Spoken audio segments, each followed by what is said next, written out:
Hi అండి, welcome to Shannu's vlogs. మేము ఈరోజు మీ ముందుకి వెజ్ కుర్మా కర్రీతో వచ్చేసామండి. చూసారా, చూడ్డానికి ఇది ఎంత బాగుందో, తింటే కూడా అదిరిపోద్దండి. ఇది నేను చూపించిన వెజ్ దమ్ పులావ్లోకి అయితే ఇంకా అదిరిపోద్దండి. ఇది ఎలా చేయాలో చూసేద్దాం. ముందు దీనికి మసాలా పేస్ట్ అయితే ప్రిపేర్ చేసుకోవాలి. అందుకు మిక్సీ గిన్నెలో లవంగాలు, యాలకులు, దాల్చిన చెక్క, అలాగే జీడిపప్పు ఒక 12 నుంచి 15 జీడిపప్పులు అయితే వేసామండి. అలాగే కొబ్బరి పొడి అయితే వేయాలి. టమాటాలు ఒక టమాటా అయితే కట్ చేసుకొని వేసాము. దీనికి కావాల్సిన వెజిటేబుల్స్ అయితే బంగాళదుంపలు, క్యాలీఫ్లవర్, అలాగే ఉల్లిపాయలు తీసుకున్నాము, పచ్చి బఠానీలండి.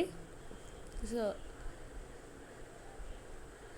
ఇప్పుడు ఇందాక చూపించిన మసాలాను అయితే మనం ఫైన్గా పేస్ట్ చేసాము, కొద్దిగా వాటర్ వేసి. ఇప్పుడు ఈ కర్రీ ఎలా చేయాలో చూసేద్దాం. ముందుగా ప్యాన్ పెట్టి అందులో కొంచెం ఆయిల్ అయితే వేయాలండి.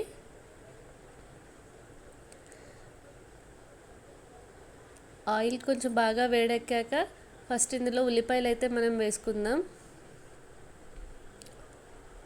ఆయిల్ అయితే బాగా వేడెక్కిందండి. ఇప్పుడు ఇందులో ఉల్లిపాయలు అయితే వేద్దాము. ఒక 2 ఉల్లిపాయలు సన్నగా కట్ చేసుకొని ఇందులో వేయాలండి.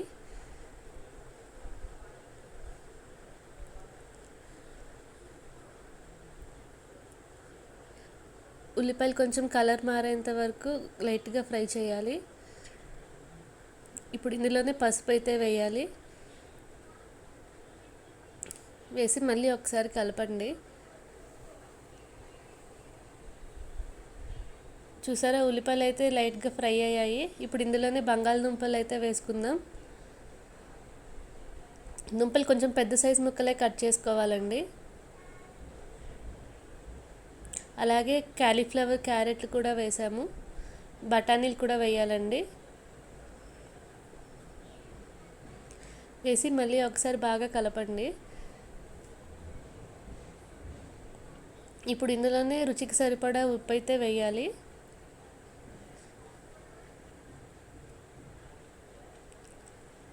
అలాగే కొంచెం కారం వేయాలండి. ఒక 2 చెంచాల వరకు కారం అయితే వేసాము. వేసి మళ్ళీ ఒకసారి బాగా కలపండి. ముక్కలన్నిటికీ అంటేటట్టు ఉప్పు, పసుపు, కారం బాగా కలపాలి.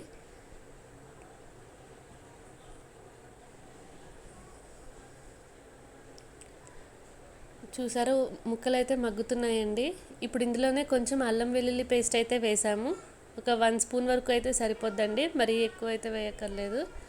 అలాగే ఇందాక చూపించిన మసాలా పేస్ట్ అయితే ఇందులో వేసుకుందాం. ఈ కుర్మాకి మసాలా పేస్టే చాలా టేస్టీగా ఉంటుందండి. దానివల్ల టేస్ట్ చాలా బాగా వస్తుంది. ఈ మసాలా పేస్ట్ అన్ని వెజిటబుల్స్కి బాగా కలిసేలాగా మనం కలపాలండి. అలాగే ఇందులో పెరుగు అయితే ఇప్పుడు వేయాలి.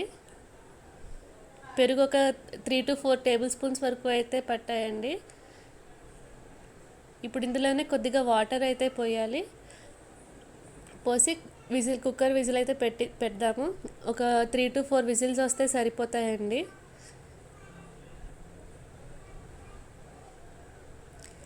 చూసారా, ఇప్పుడైతే కూరని కొంచెం ఇవ్వాలి. ఈ గ్యాప్లోనే అన్నీ సరిపోయా లేదో చూసుకోవాలి. ఉప్పు కానీ, కారం కానీ అన్నీ పర్ఫెక్ట్గా ఉన్నాయో లేదో చూడాలి. చూసి మాకైతే అన్నీ సరిపోయాయి. సో మీకు కొత్తిమీరతో గార్నిష్ చేసుకున్నామండి. ఇప్పుడు ఇందులోనే లైట్గా గరం మసాలా అయితే వేసాము.